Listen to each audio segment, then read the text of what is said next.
Daily Uganda aludde okumala ebbanga ng'atulaga mukyala we Laila Omuzungu.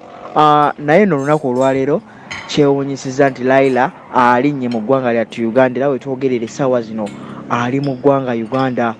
Aze okuba nga tasisinkana mwana munne Daily Uganda.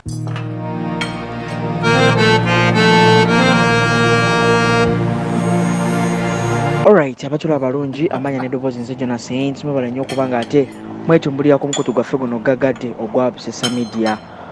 Mujjukire ffe tuliwo okuba nga ate tubatuusaako updates ku nsonga ezimu eziba zituuseewo wano na wali. Weewaawo olunaku olwaleero sigenda kuba ate nga mbalwisa omwana mulenzi yeegumbulidde ku TikTok erinnya nga Daily Uganda. Omwana ono is the best content creator on TikTok so far gwe tulinawo mu kaseera kano, nti akola TikTok oba content gwakola amuweesezza ate ettutumu mu ggwanga lyattu Uganda kw'ossa n'amawanga ate ag'ebweru. Content we takoma kubanga ate amanyikwa wano eno wokka wabula ate yeetaniddwa abazungu oba abantu ab'enjawulo mu nsi ez'ebweru. Ekirungi oba ekyamakulu ekisinga mu content w'omwana ono Daily Uganda nti yagira mu character y'okuba nga omwana w'oku street. Kyova olaba nga abantu abasinga bamwetanidde okumulaba oba abali obweru beebuuza ba street kids bano eno balivinga batya obulamu waneno mu Uganda.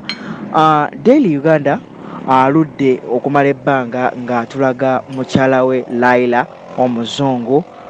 Naye nno olunaku olwaleero kyewuunyisizza nti Laila alinnye mu ggwanga lyattu Uganda, era we twogerera essaawa zino ali mu ggwanga Uganda. Aze okuba nga tasisinkana mwana munne Daily Uganda. Bannange omukwano, abaana beeraza omukwano ku kisaawe.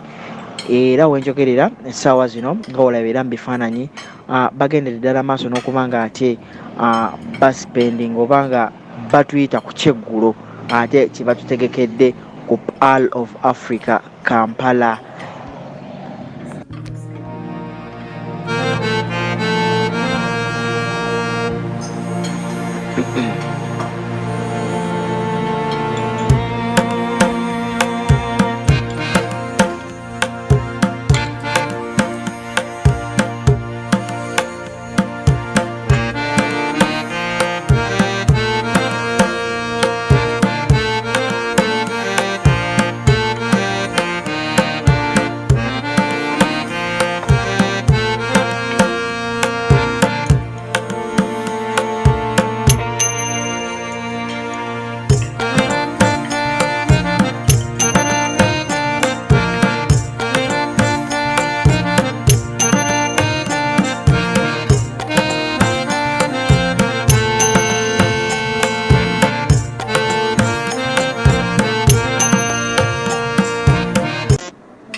Akabaga kano kategekeddwa mwana mulenzi Daily Uganda, era wenjogerera kabaddeko abantu batini nnyo ate abayite abo ab'omunda.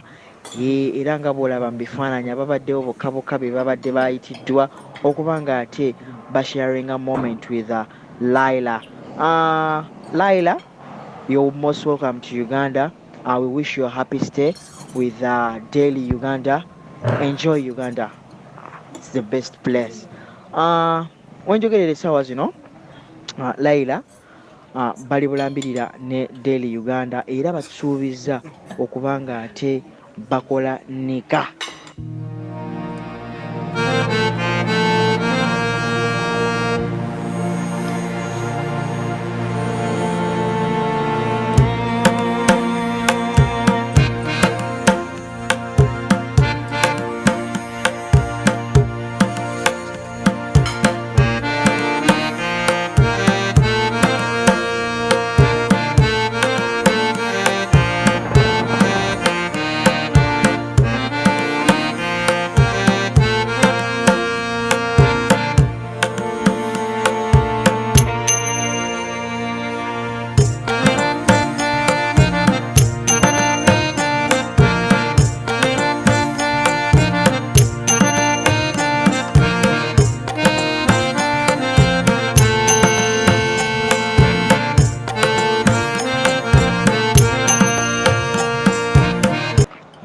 eriko ejja mu maaso awo ate kirungi basangiddwa nga bonna basiraamu. The lady is a Muslim, ne Deli naye mwana musiraamu ate ayina eddiini. Bangi era mumulabira ddala ku TikTok live ze ng'agezaako okuba nga ate asomera ddala Quran, ekintu kyasingira ddala okuba nga ate ategeera. Kye mbasaba mwenna mukomentinge, mulayikinge, musharinge vidiyo eno. Ze updates ngenda kuba ate nzibaleetera bulambirire ezisingawo ku kino. Eno y'entandikwa ya love eno, ekintu nze nkirimu mumugetinge star ku social media, ebirungi bijja temuvaawo.